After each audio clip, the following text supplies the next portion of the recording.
Assalamualaikum warahmatullahi wabarakatuh. Kami dari kelompok 8 akan mempresentasikan materi mengenai perusahaan sosial melampaui ekonomi hasil dan pengembalian individu. Perkenalkan anggotanya. Yang pertama ada Fernanda Chandra dengan NIM 2062006. Kemudian ada Vivi Nusita Hapsari dengan NIM 2062030.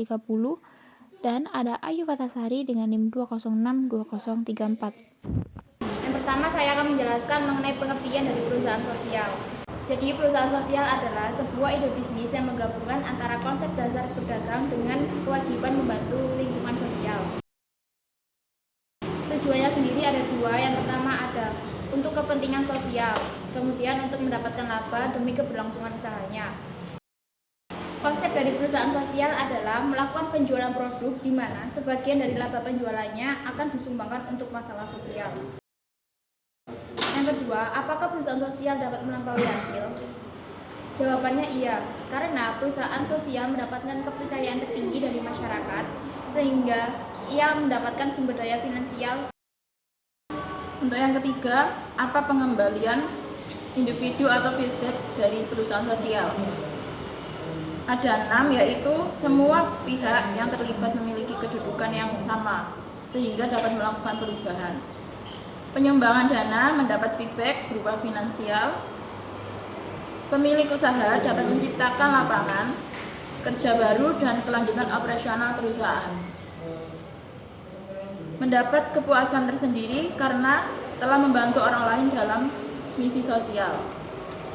Membangun kesadaran individu akan adanya masalah sosial.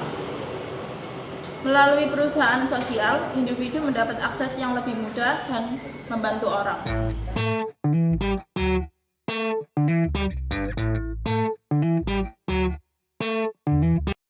Selain puding, kami juga menjual berbagai macam snack, antara lain seperti makaroni dan juga basreng.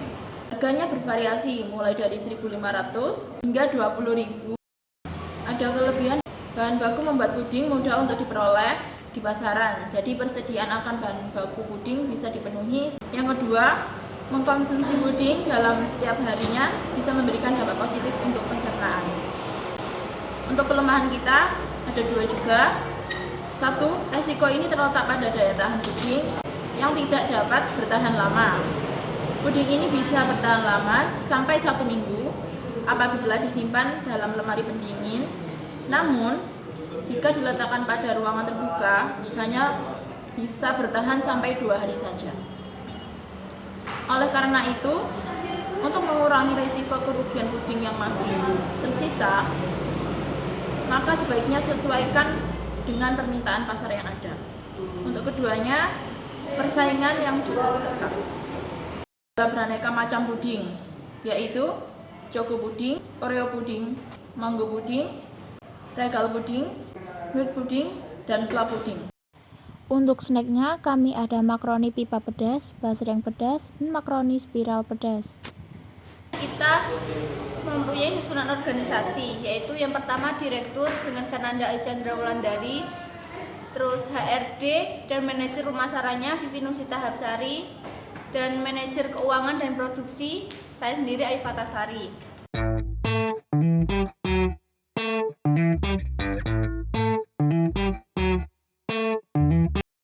Peluang bisnis. Peluang yang disajikan pada usaha kuliner ini begitu menguntungkan untuk dijalankan. Dengan menjalankan usaha puding ini bisa mendatangkan untung yang lumayan untuk setiap bulannya. Puding ini tentu bukanlah makanan yang asing lagi bagi masyarakat Indonesia. Puding ini banyak dikonsumsi sebagai menu penutup pada setiap pertemuan seperti makan malam. Peluang usaha inilah yang dapat dimanfaatkan sebaik mungkin untuk mendapatkan keuntungan dengan memulainya di dapur rumah sebagai usaha kecil-kecilan. Tahap pemasaran. Kita ada 4 tahap pemasaran, yaitu yang pertama menentukan target pasar, yang kedua menganalisis kompetitor, yang ketiga menentukan strategi, dan yang keempat membuat media promosi. Media promosi ada 3, yaitu langsung, teman, dan online. Yang langsung itu menyebarkan brosur di dekat sekolah, kampus, maupun rumah terdekat. Yang kedua ada teman, promosikan produk ke teman terdekat terlebih dahulu yang kemudian akan menyebar dari mulut ke mulut. Yang ketiga ada online. Perkenalkan produk tersebut melalui laman web yang dibuat khusus e-commerce seperti Shopee, Tokopedia maupun Lazada.